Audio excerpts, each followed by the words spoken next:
Vamos, Televisión Católica. Trasciende contigo.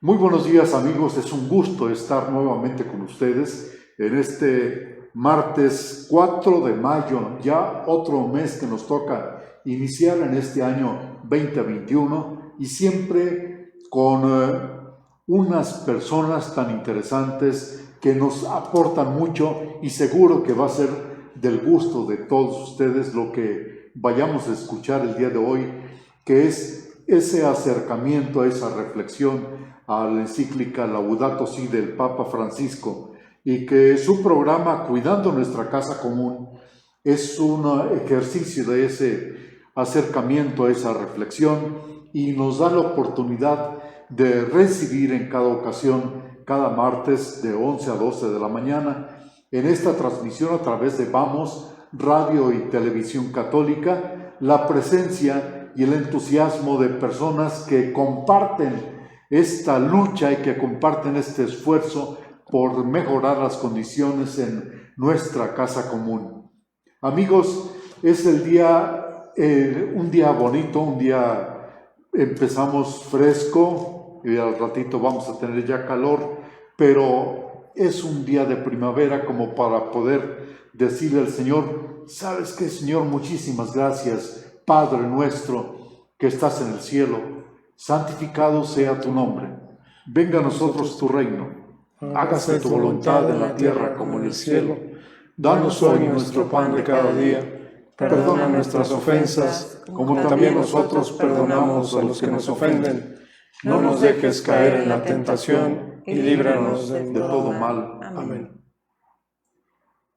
Y siempre al iniciar este programa nos vamos hacia unas palabras que son realmente muy sensibles del Papa Francisco en una oración que tiene al final: oración por nuestra tierra, que nos sirve para abrir el espacio y también invitarnos a la reflexión en un ambiente de oración, para decirle: Dios omnipotente, que estás presente en todo el universo y en la más pequeña de tus criaturas, tú que rodeas con tu ternura todo lo que existe, derrama en nosotros la fuerza de tu amor para que cuidemos la vida y la belleza. Inúndanos de paz para que vivamos como hermanos y hermanas sin dañar a nadie. Dios de los pobres, ayúdanos a rescatar a los abandonados y olvidados de esta tierra que tanto valen a tus ojos. Sana nuestras vidas para que seamos protectores del mundo y no depredadores, para que sembremos hermosura y no contaminación y destrucción. Toca los corazones de los que buscan solo beneficios a costa de los pobres y de la tierra. Enséñanos a descubrir el valor de cada cosa, a contemplar admirados, a reconocer que estamos profundamente unidos con todas las criaturas en nuestro camino hacia tu luz infinita. Gracias porque estás con nosotros todos los días. Aliéntanos, por favor, en nuestra lucha por la justicia, el amor y la paz. Y en esta lucha, como les comentaba, por la lucha por la justicia, el amor y la paz, nos hemos dado a la búsqueda de personas que se sumen a este esfuerzo, a esta lucha que cotidianamente nos invita la palabra de Dios a reflexionar y a tomar nuestra tarea en esta casa común. El día de hoy nos vestimos de fiesta, nos da muchísimo gusto, es un honor de ver a recibir y tener dos invitados de la alta calidad que ustedes van a conocer y comprobar. La doctora Isareli Rosillo y el licenciado Enrique Uribarren Castro. Ellos son entusiastas y comprometidos protectores del entorno queretano, desde sus actividades profesionales y alentadores de las voces representativas de la sociedad ante una crisis que se acerca. Son integrantes de Ambientalistas de Querétaro. Muchísimas gracias, doctora. Muchísimas gracias, Enrique. El programa es suyo. Creo que tienen mucho que hablar porque el tema plataforma ambiental, llamado ciudadano urgente y puntual a los ciudadanos. Y vamos a ver de qué se trata esta plataforma ambiental. Tienen mucho que decir. Muchas gracias, pues agradezco la invitación y sobre todo muy honrosa de estar aquí con mi compañero también, Enrique Urribarren, que es ejemplo de muchas luchas en el tema y la plataforma ambiental en Querétaro. Bueno, pues lo que quiero compartirles es que como cada periodo electoral, ciudadanos organizados de este estado presentamos una propuesta a los candidatos a elección popular para que modifiquen o en su momento direccionen su agenda que se va a convertir en la política pública ambiental para el estado de Querétaro.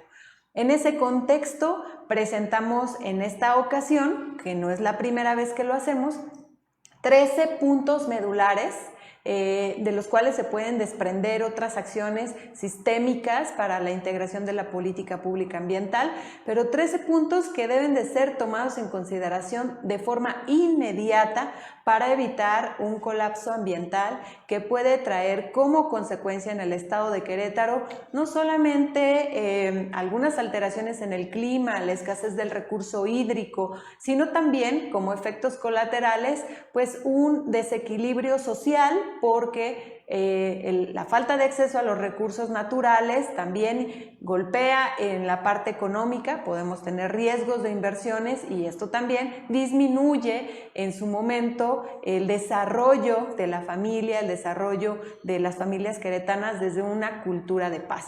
Así que el tema medioambiental está vinculado a hacer la paz, está vinculado a lograr el desarrollo sostenible y debe ser parte medular y sobre todo importante en toda toma de decisiones de aquellos que van a ser nuestros gobernantes.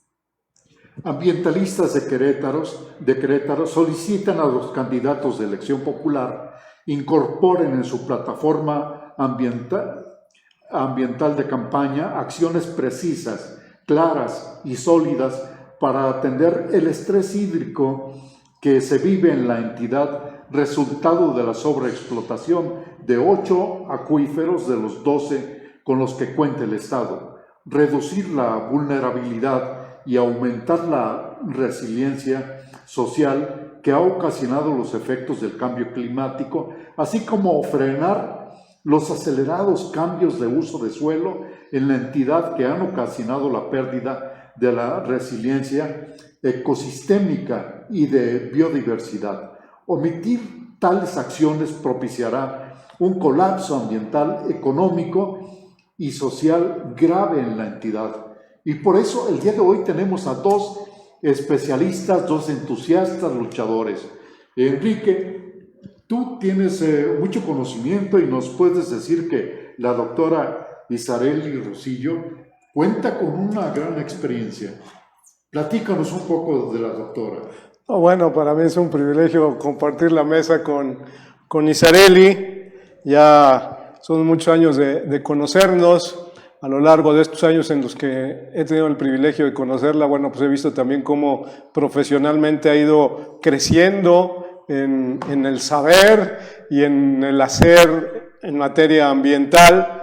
Yo, sin lugar a dudas, en la cuestión de manejo de residuos sólidos y residuos peligrosos, yo creo que en materia de propuestas de reglamentación legislativa, hoy sin duda creo que es la persona más destacada a nivel nacional que podemos tener con ese bagaje de conocimientos que ha ido adquiriendo a lo largo de los años.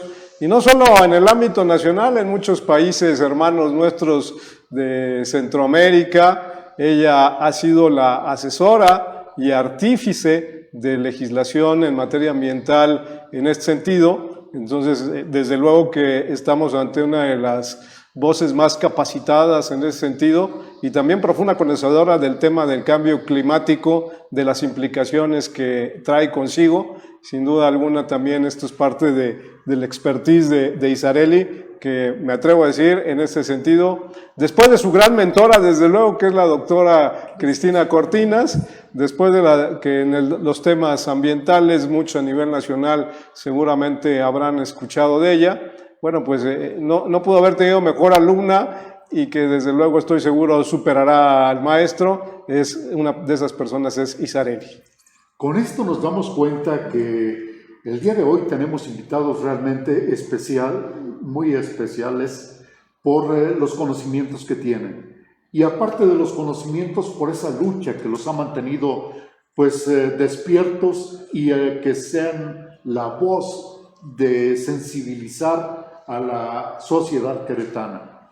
Esto es realmente muy interesante y cómo el compromiso que están tomando ustedes no es improvisado, es un compromiso que sale realmente de una convicción de ustedes. ¿Desde cuándo están participando en este grupo de ambientalistas de Querétaro?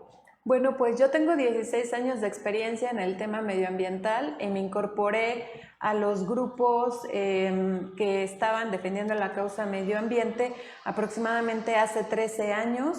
Y con el grupo de ambientalistas de Querétaro empecé a formarme con mis grandes mentores, que son América Vizcaíno, Alejandro Angulo, Enrique Ribarren y, como lo decía Enrique, Cristina Cortinas, que en su momento ellos fueron dándome y dejándome un acervo muy importante para mi desarrollo profesional.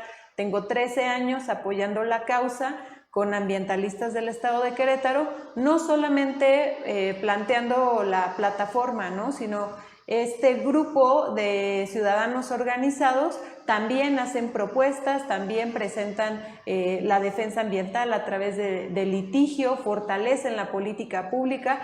Entonces es un servicio y donación del conocimiento para conservar un bien colectivo que es la protección de un ambiente sano. Curiosamente estoy viendo repetidas la misma cifra. El 13 se viene repitiendo en esta lucha de ustedes. 13 años formando esa lucha defendiendo el medio ambiente. 13 son los que conforman este grupo de ambientalistas de Querétaro y 13 también los puntos que conforman esta plataforma ambiental que se está presentando a los candidatos, que les ha costado a ustedes, no sé, una reflexión constante, un trabajo constante, o cómo han hecho ustedes para llegar a esta plataforma ambiental. Bueno,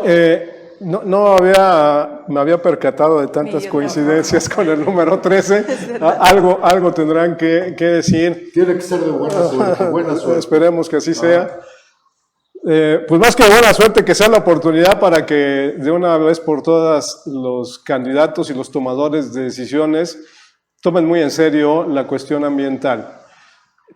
Como lo decía Isabel, y bueno, ya son muchos años en los que cada periodo electoral salimos los ambientalistas a presentar nuestras propuestas y para muchos nos convertimos como que en esa piedrita en el zapato, porque luego cuando son autoridades también estamos exigiendo, como en su oportunidad les entregamos las propuestas, después precisamente no pueden llamarse a la sorpresa de que no conocían lo que nosotros planteábamos, y a partir de ello también en el ejercicio ciudadano pues exigimos el cumplimiento de compromisos que en su momento contrajeron los candidatos para el cuidado y la preservación ambiental. Entonces, esto es un trabajo que ha venido, no es que sea un trabajo ocasional de temporada, quizás la temporada es en la que nos conocemos más, pero no quiere decir que el trabajo que hay detrás de estas propuestas que cada proceso electoral presentamos,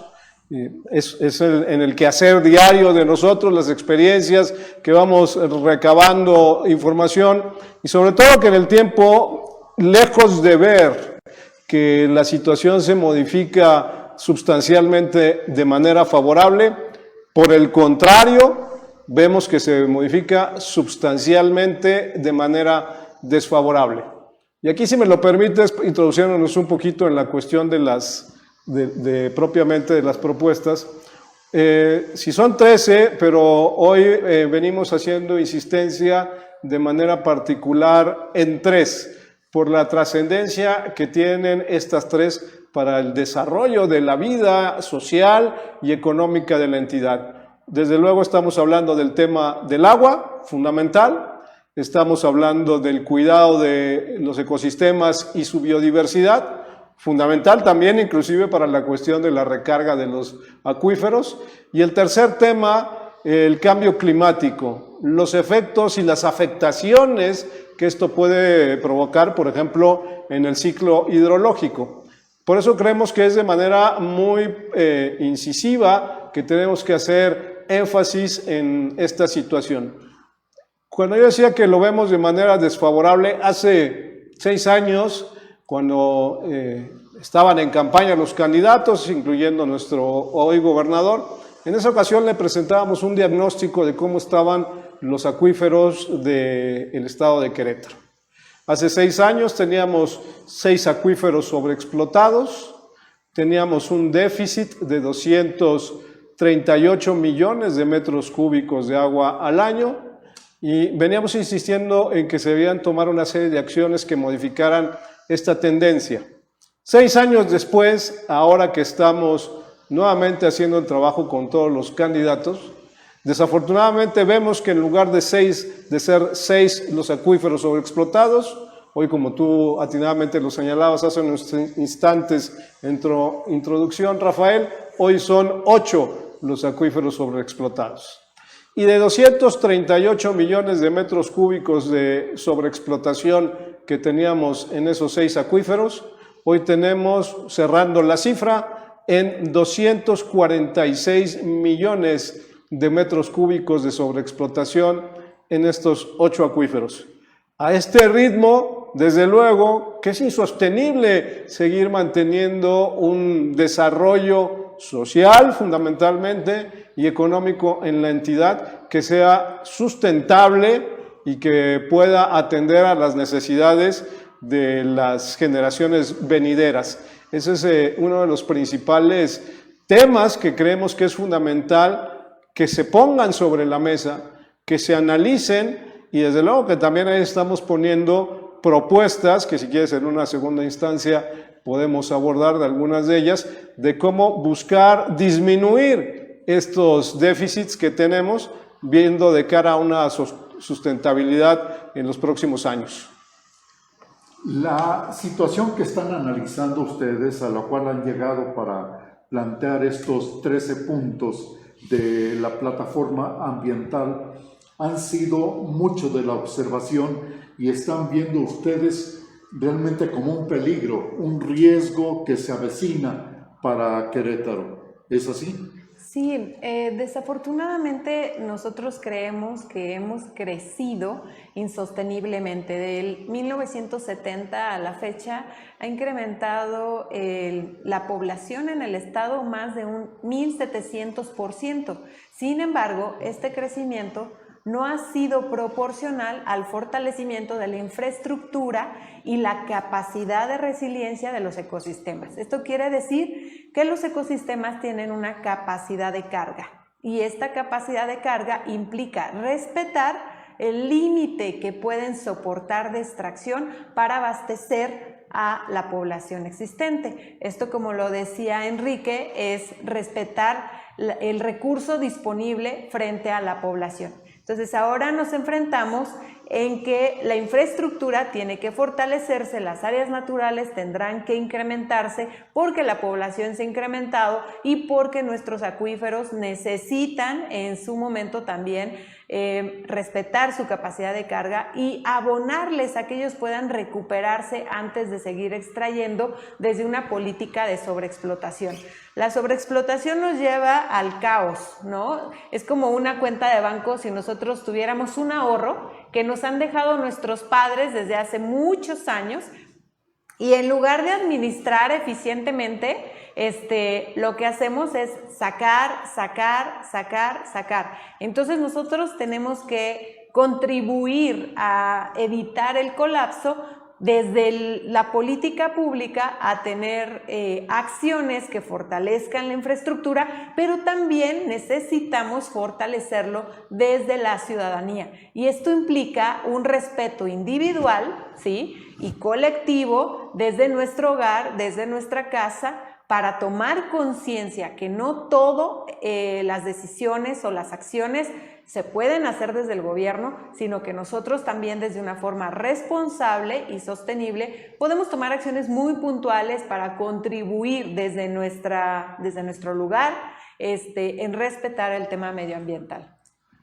Y escuchando a la doctora Isarely Rosillo, quien es especialista en manejo de residuos y muy conocedora del cambio climático, bueno, señala que no la responsabilidad de la solución de estos problemas se va a dedicar solamente a las autoridades, sino que hay una participación por parte de todos nosotros, ciudadanos. ¿Es correcto? Así es. Así es, tenemos que tomar acciones. Por ejemplo, en el tema de cambio climático tenemos que estar conscientes que para el año 2050 seremos más de 10,000 millones de personas en el mundo y el mayor número de poblaciones se concentra en las zonas urbanas. Por supuesto, el crecimiento es una presión para los ecosistemas, pero además la urbanización excesiva, sin políticas públicas más eficientes, pues no contribuyen a ello, ¿no? Entre esta presión de los recursos naturales, la población en estado de vulnerabilidad y sobre todo los no escuchados, los que se encuentran en pobreza y pobreza extrema, son aquellos que resienten que los recursos naturales que ellos tienen en sus comunidades tengan que llevarse a las zonas urbanas a través de esto que se denomina el trasvase, y entonces se queden ellos sin recurso o se limiten el recurso para abastecer a una población que desperdicia el recurso y que además no existe la infraestructura para ello. Y desde este contexto también, en el cambio climático tenemos que referirnos que ante este crecimiento, la pérdida de la biodiversidad también forma un aspecto medular, ¿no?, en el tema del combate al cambio climático. Un estudio reciente de la Organización de Naciones Unidas en el 2020 establece que tenemos un riesgo de posibles siguientes pandemias por la pérdida de la biodiversidad. Esto implica que cuando nosotros quitemos biodiversidad de un entorno, las especies de ese ecosistema tendrán que emigrar a otro ecosistema, y así como se van las especies, también se van los virus. Y entonces los virus, al tener contacto o con los humanos o con especies de otro ecosistema, pues incrementa el riesgo de pandemias. Entonces, cuidar el ambiente siempre va a ser ganar, ganar, y hay que tomar conciencia de eso. En este aspecto que menciona ahorita la doctora, ¿han identificado ustedes algún cambio también en las especies que se han ido de esta región de Querétaro por los efectos del clima? Pues sí, hemos tenido extinción de algunas especies, pero sobre todo hemos disminuido el número de la NOM 059, que es una norma que establece cuáles son las especies que se encuentran amenazadas, en riesgo y en peligro de extinción. Hemos visto que en los últimos 5 años han incorporado nuevas categorías, o sea, animales a peligro de extinción. Por ejemplo, especies que se encuentran amenazadas, ¿no? La vaquita marina, aunque no es del estado de Querétaro, pero sí se encuentra en el Mar de Cortés, es una especie que está en peligro de extinción, que hay 40 ejemplares solamente. La mariposa monarca también se encuentra ya en categoría de amenazada, derivado de este corte y tala de la biodiversidad, y que hoy en día pues tenemos esta presión sobre la mariposa monarca. Y en el Parque del Cimatario tenemos un grillo endémico también, que solamente sí se encuentra en el estado de Querétaro y que se ha observado, todavía no están los datos científicos demostrados al 100%, pero se ha demostrado una disminución en su momento de los ejemplares en el parque. Entonces existen más animales que han disminuido y que otros que ya se encuentran extintos. Sí, si nos vamos ahí abordando un poquito en ese sentido, no en animales, sino en flora. Por ejemplo, debemos recordar que antes el Cerro del Cimatario era parte de una extensión boscosa de principalmente pino y encino, que hoy ya por ahí esa superficie de pino y encino ya es parte de la historia nada más, ¿no? Grandes zonas boscosas, sobre todo de San Juan del Río hacia lo que es el Estado de México, que principalmente es en ese tipo de madera, de pino y encino. La tala ilegal pues hace que cada vez haya menos de estas especies arbóreas que eran naturales en la zona. Y otra de las cosas que también era característica, lo que se conoce como la selva baja caducifolia, estos matorrales que vemos en zonas como puede ser hoy el Tángano, Peña Colorada, inclusive algo todavía queda por ahí en La Machorra y en precisamente el Parque Nacional El Cimatario.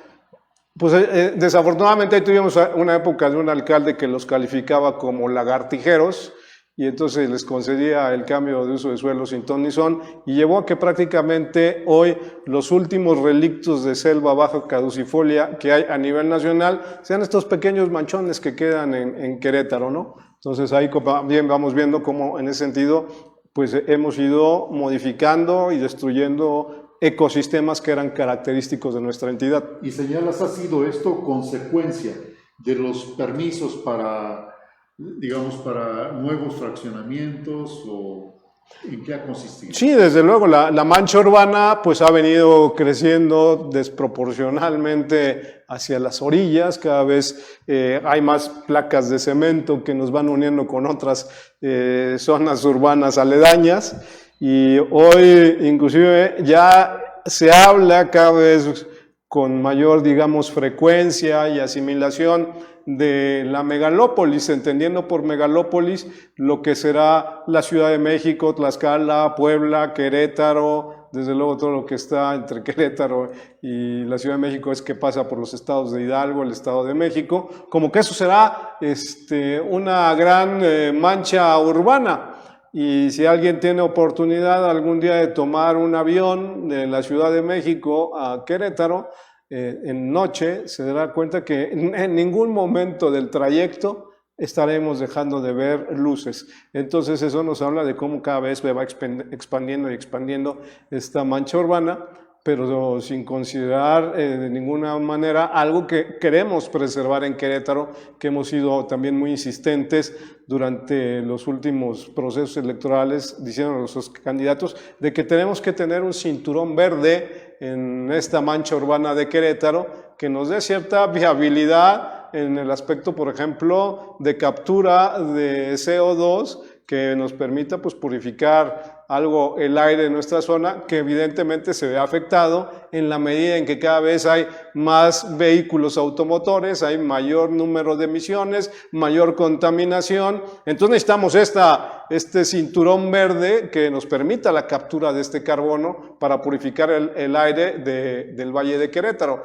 Si a eso también vamos quitándole pues estas áreas verdes, pues se ve cada vez más limitada la posibilidad de captura de carbono y entonces cada vez respiraremos un aire más contaminado y eso tendrá sus implicaciones y sus impactos directos en la salud de las personas al estar respirando un aire en peores condiciones cada vez, por ejemplo.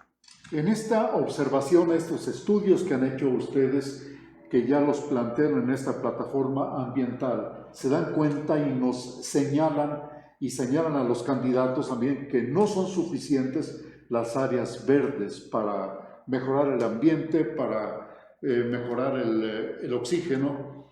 ¿Tienen ustedes contemplado qué cantidad se requieren de áreas verdes actualmente para la ciudad de Querétaro? Pues la Organización de Naciones Unidas ha señalado que el 60% de los ecosistemas en el mundo están degradados y que el incremento de población también debe de ser proporcional a cada ciudadano. Es decir, han señalado que debe de existir por cada 5 ciudadanos lo representativo a 10 especies de árbol, por ejemplo, ¿no? Entonces, han proyectado la necesidad de incrementar el número de parques urbanos, el número de zonas de preservación y de áreas naturales protegidas. Si nosotros hemos crecido a 1700%, por lo menos deberíamos de estar incrementando la infraestructura en un 50% proporcional a esta población. ¿Y qué hablamos desde infraestructura? Hablamos de infraestructura ambiental, todo aquello que nos preste servicios ambientales a través de los ecosistemas, como ya lo bien decía ahorita Enrique, ¿no? Desde sumideros naturales de carbono, es decir, estas áreas verdes que van a capturar la contaminación para regresarnos el oxígeno, que esa es la naturaleza, ¿verdad? Sí. Por otro lado, también infraestructura que tiene que ver con estas áreas que van a permitir la recarga de recurso hídrico a los mantos acuíferos. Eso es bien importante porque solo estamos sacando, pero no estamos permitiendo que se restablezcan. Otra parte medular es que las áreas naturales protegidas y las zonas de preservación funcionan como una barrera porque nosotros nos encontramos en la necesidad de tener un sistema integral de bordos y de captura para agua pluvial. Entonces estas zonas también evitan los escurrimientos y los desastres naturales como las inundaciones que hemos tenido en nuestra entidad. Recordemos que somos un valle y de acuerdo a nuestra condición geográfica pues nos encontramos como en una olla, ¿no? Y necesitamos nosotros, antes de que el agua baje, pues tener estas zonas. Retenerlas. Digamos, sí. Represas. Eso es la función de los bordos y de los drenes, ¿no? Retener. Si nosotros no tenemos bordos adecuados en zonas específicas para que capten el agua pluvial y evitar los escurrimientos, pues nosotros tenemos este tipo de inundaciones que hemos tenido en el estado. Entonces creo que eso es importante. La proporcionalidad, pues yo creo que tendría que ser 2:1 en relación a los habitantes de acciones, ¿no? ¿Qué acciones? Pues 2:1. ¿Por qué 2:1? Porque siempre tenemos que ir más adelante. Y además Querétaro ha crecido, pues hablábamos de 57 familias por día, ¿no? Y después de que hubo el sismo en la Ciudad de México, pues vino a incrementarse más. Entonces hay que planificar, como bien lo decía Enrique, de una forma consciente a estas necesidades para el presente y para el futuro.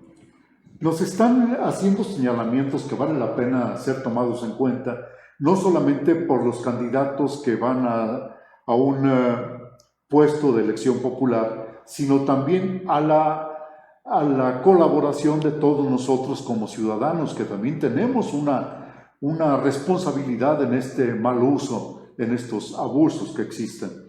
El Papa Francisco en su encíclica Laudato Si nos llega a señalar: el problema del agua es en parte una cuestión educativa y cultural, porque no hay conciencia de la gravedad de estas conductas en un contexto de gran inequidad.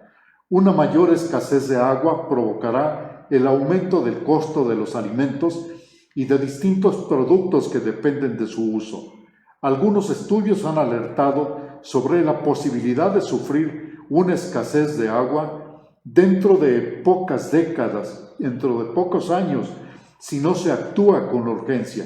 Es previsible que el control del agua por parte de grandes empresas mundiales se convierta en una de las principales fuentes de conflictos de este siglo. Esto es puntual en la encíclica y nos lleva a reflexionar sobre la gravedad. Hay un mensaje por ahí que nos hicieron llegar por parte de una niña con esa sencillez, con esa frescura, que queremos comentarlo con ustedes y que nuestro amigo Beto ahorita nos va a apoyar para que sea la voz de esta niña la que se sume también a esta reflexión que estamos haciendo en este programa a través de la participación de la doctora Isarely Rosillo y del licenciado Enrique Uribarren Castro. Hoy 22 de abril, Día Internacional de la Tierra, yo, Sara Sofía Díaz, de solo 5 años de edad, les quiero preguntar a ustedes los adultos que tienen el poder de decidir y tomar acciones, ¿qué clase de planeta nos va a dejar a nosotros en las futuras generaciones? Porque es que en un solo día en nuestro país se deforestan 500 hectáreas de montaña virgen y vemos como día a día los océanos están más saturados con plásticos de un solo uso y ahora con tapabocas. Usted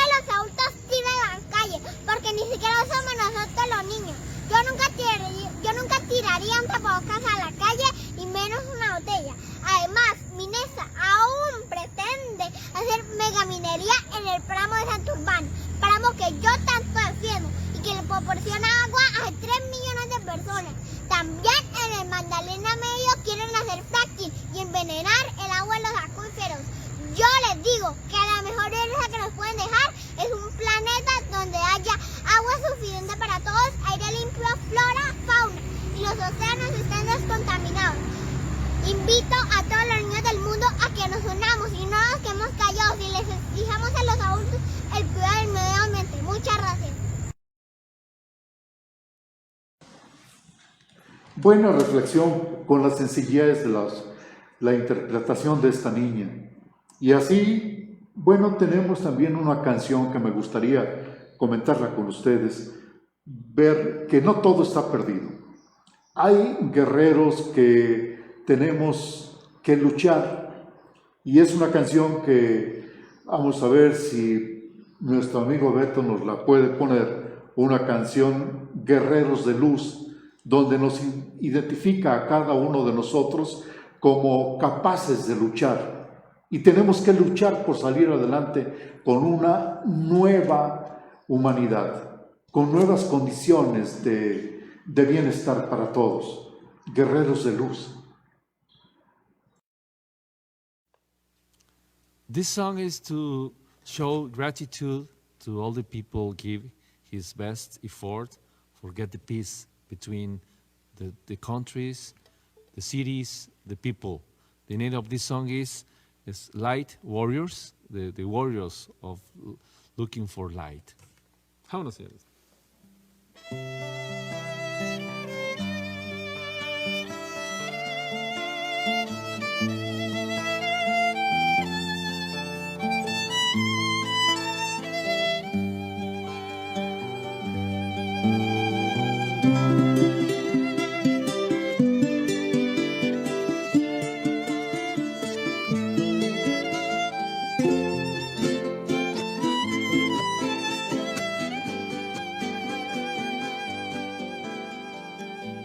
¿Dónde están las estrellas que alumbran nuestro andar? ¿Cuáles son las veredas que van a la verdad? ¿Dónde están esos seres combatientes del mal? Con alas, con espadas, con sed de libertad. Soldados de paz, hermanos del sol, guerreros de luz, guerreros de amor, soldados de paz, hermanos del sol, guerreros de luz, guerreros de amor. La la la, la la la.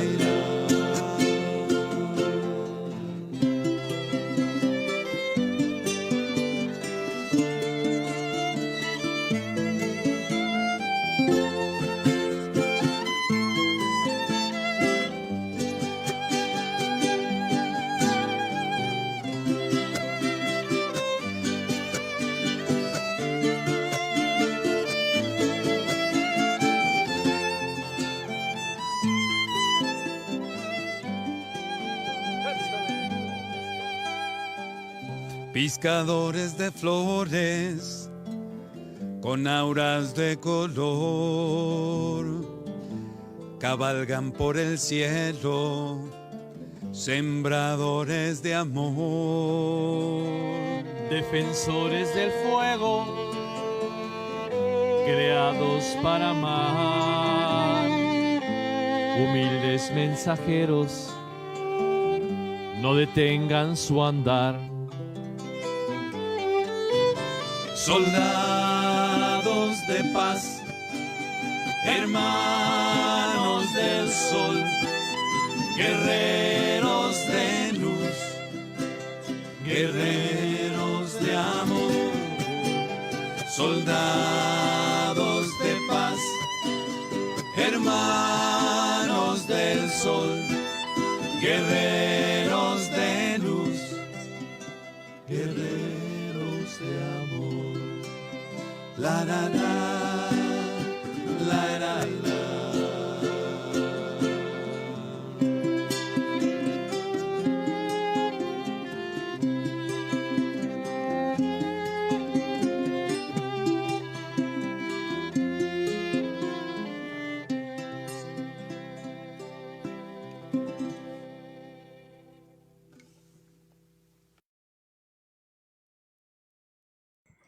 Con esta canción y este mensaje de la niña nos permite una pausa para poder retomar este tema tan importante, la plataforma ambiental, un llamado ciudadano urgente y puntual a los candidatos. La sociedad, a través de organismos no gubernamentales y asociaciones intermedias, debe obligar a los gobiernos a desarrollar normativas, procedimientos y controles más rigurosos. Hay acuerdos entre poblaciones vecinas para sostener las mismas políticas ambientales. Estamos ante un tema que nos lleva a buscar soluciones. El problema del agua es un problema que se va a acrecentar y que se va a hacer cada vez más grave. ¿Cómo está este problema? ¿Cómo se avisora para Querétaro? Bueno, hoy por hoy complicado. Y digo complicado bajo lo siguiente y tomando en cuenta también los señalamientos que hacías hace unos instantes de su santidad el Papa Francisco en esta encíclica de Laudato Si, cuando nos hablaba del problema del agua.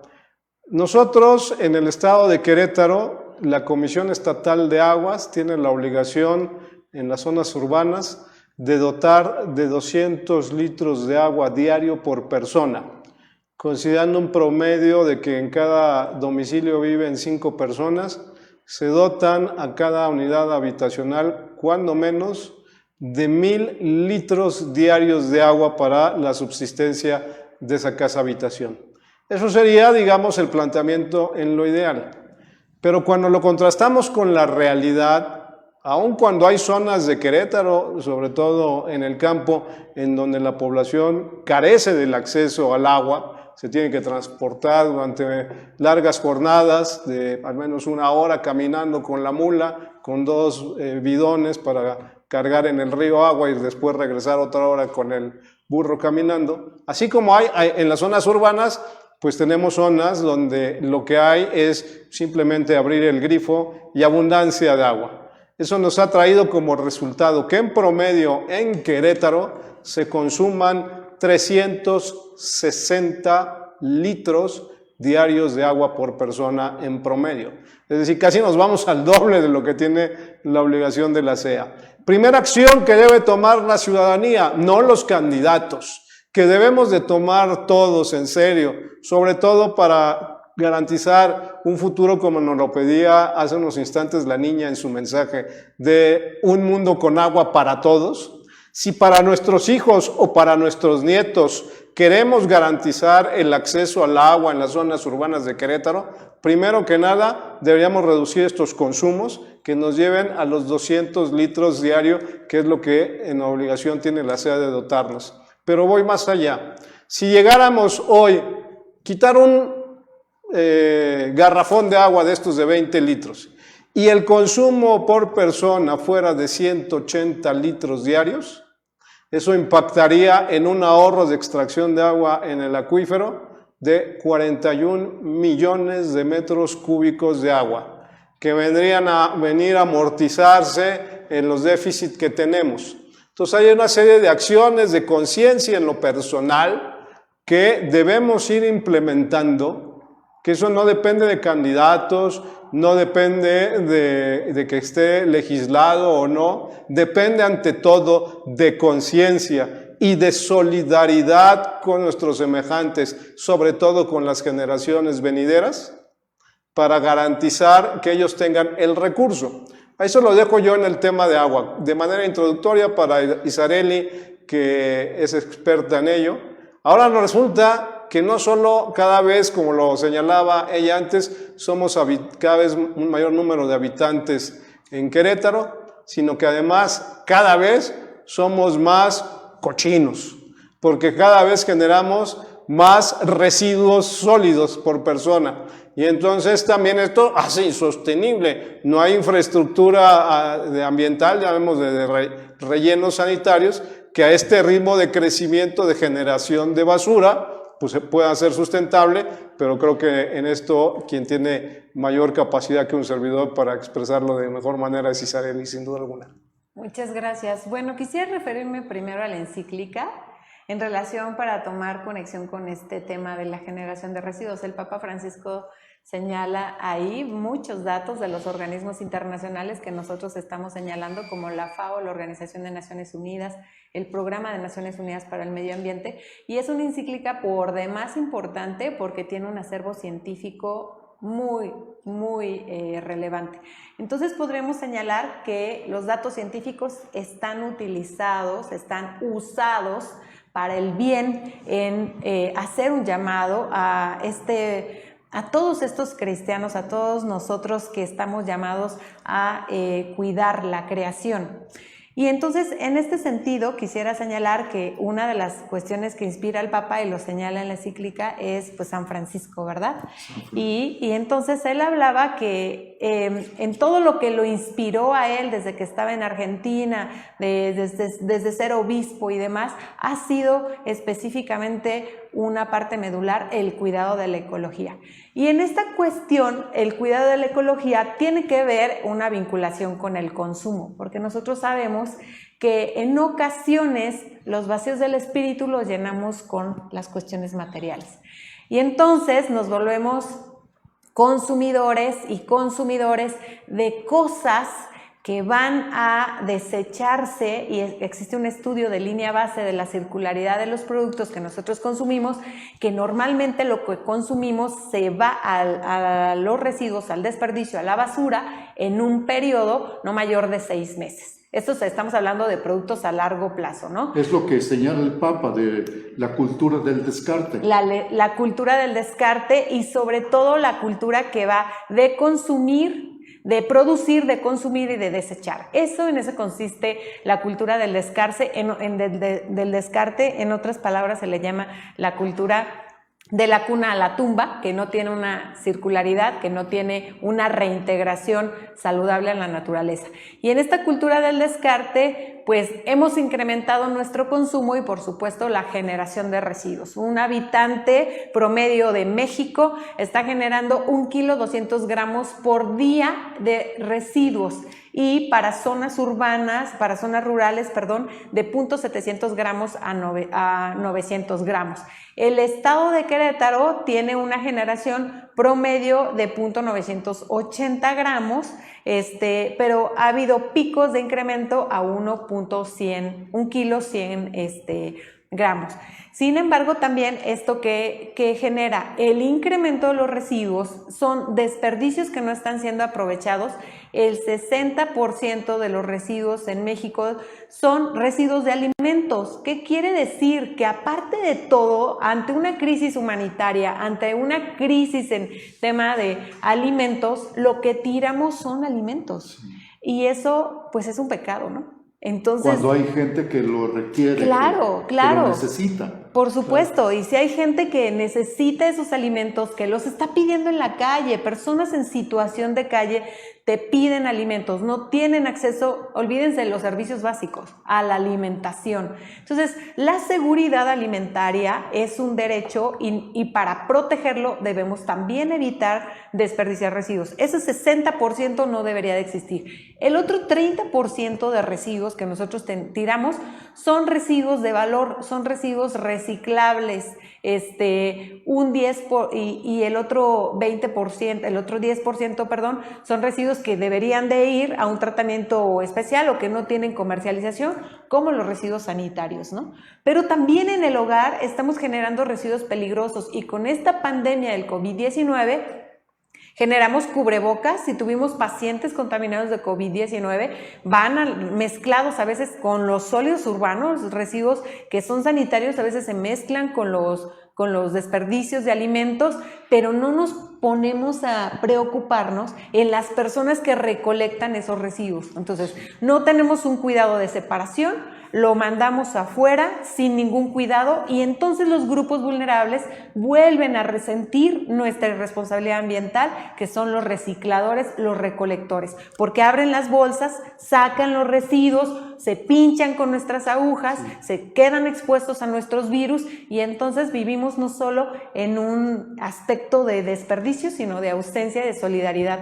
Decía el Papa también en la encíclica: el virus más peligroso del universo se llama el egoísmo. ¿no? Y creo que eso es importante vencer. Estamos ante una situación que requiere la colaboración de todos nosotros. Así es. Y si lo hablamos desde el punto de vista también como cristianos, como católicos, tenemos esa corresponsabilidad en el cuidado de la naturaleza, en el cuidado de nuestra casa común. Para terminar, porque el tiempo es el que nos ha llevado, yo creo que ustedes pueden señalar alguna frase, alguna idea que resuma este esfuerzo, esta comunicación con nuestros amigos que nos ven. ¿Con qué quieren terminar? Bueno, pues yo quisiera decirle a todo tu auditorio, primero gracias por la invitación, a que en realidad seamos fieles testigos de la fe en el cuidado de la creación y que recordemos que mientras la calidad ambiental, pues la salud y la vida no pueden ser plenamente ejercidos, que siempre la contaminación va acompañado con un cinturón de pobreza y que no es un fiel testimonio que nosotros desperdiciemos los recursos naturales, generemos contaminación y que aunado a ello no pensemos en aquellos que no tienen voz, que son los más pobres. Así que los invito al cuidado de la naturaleza, a seguir puntos medulares para el ahorro del consumo de los recursos naturales desde el hogar. Enrique, y como dirigente de la asociación USEM, vale la pena porque esta sensibilidad, esta reflexión los ha llevado también a tomar esta lucha en favor del medio ambiente. Nosotros, bueno, como lo dice Rafael, creemos que si aspiramos a un genuino desarrollo humano, para garantizar esto debe haber un genuino cuidado de la creación, de nuestro entorno natural. Y aquí, pues haciendo el símil con otra parábola del Señor, recordemos que nosotros somos los simples administradores de su creación. Nos ha dado, digamos, esos talentos. Y ojalá, como en la parábola de los talentos, nosotros podamos entregarle cuentas al Señor diciendo que hicimos crecer y florecer la creación y no dilapidarla y haberla destruido por completo. Porque finalmente, en lo personal, cada uno de nosotros cuando acuda a rendir cuentas ante el Creador, también en este sentido tendrá que rendir cuentas sobre qué hicimos con su creación. Ahí está una tarea, amigos, que esta nace de esa relación con nuestra casa común. Para todos nosotros existe un compromiso, una tarea como humanos y como cristianos también para rescatar todo lo bello que tenemos en esta casa común. Y para quienes hemos llegado a esta ciudad de Querétaro y que los candidatos ven que ha ido en aumento la población, pues que vean que quienes hemos llegado no venimos como invasores a esta hermosa ciudad, sino que nos consideren como aliados para cuidarla, que sumen la fuerza de todos los que llegamos para cuidar los recursos de esta hermosa ciudad y de este hermoso y hospitalario estado de Querétaro. Muchísimas gracias a ustedes, amigos, a doctora Isareli Rosillo y al licenciado Enrique Uribarren Castro por esta asistencia al programa y participación con ustedes, amigos, por compartir esta reflexión y este trabajo que les ha llevado años para presentarlo ahora a ustedes y presentárselo también a los candidatos para que estos puntos los tomen en cuenta y desde su función pública sepan orientar las acciones que sean en rescate de nuestro medio ambiente. Muchísimas gracias, amigos, por participar en su programa Cuidando Nuestra Casa Común, que fue el programa de hoy, 4 de mayo del 2021, y los esperamos la próxima semana, el próximo martes, igual de 11 a 12, con esta transmisión que hacemos desde la parroquia de San Agustín del Retablo a través de Vamos, Radio y Televisión Católica. Amigos, que tengan una bonita semana. Nos despedimos y hasta la próxima. Que Dios los bendiga. Adiós.